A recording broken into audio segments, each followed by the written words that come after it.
Hey guys, Ricky Russo, how are you this evening? Yeah, I thought I'd put a different face on tonight. I mean, you never seen mine, so what the hell? This could be mine, the dog could be mine, the Arab could be mine, whatever. Hey, no cards tonight, no contest, just a little story. Ricky wants to share something that happened at work today that I think you'll find a little amusing. I mean, I did, but I still feel bad for my coworker who the story's about. Well, what happened was, is this coworker of mine, his name is Jack. I've known him for years. Good guy, probably in his mid-40s. He's married, kids. And I saw him at work today, and I knew he looked a little flustered, a little nervous, like something happened. And I went over to him, I said, Jack, what's the story? Something wrong? I know you a long time. I can tell something's bothering you. He says, Ricky, what I did, he says, you won't believe. I'm really, really nervous. I said, what happened? Talk to me. He says, Ricky, the other night, I went out to the bar after work, had a few drinks, and I met this beautiful, beautiful woman, a lot younger than me. She was a dancer at one of the Broadway shows. And he says, we were talking, we had a few drinks, we were laughing, we had a great time. And at the end of the night, I said to her, if she would spend the evening with me, and I'd pay her $500 for her time.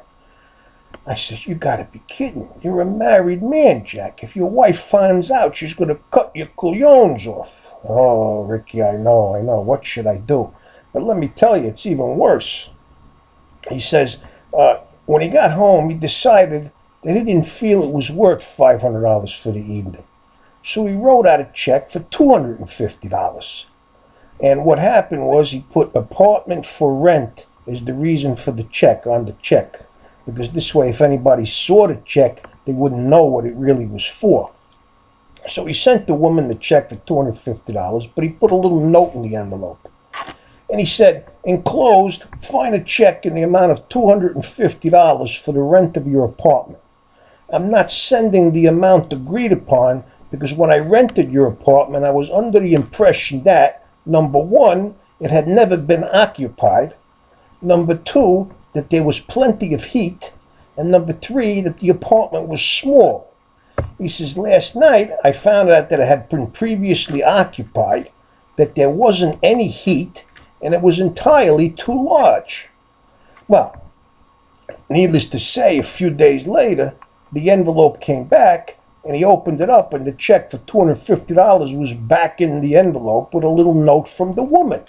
And the note said, I cannot understand how you expect a beautiful apartment to remain unoccupied.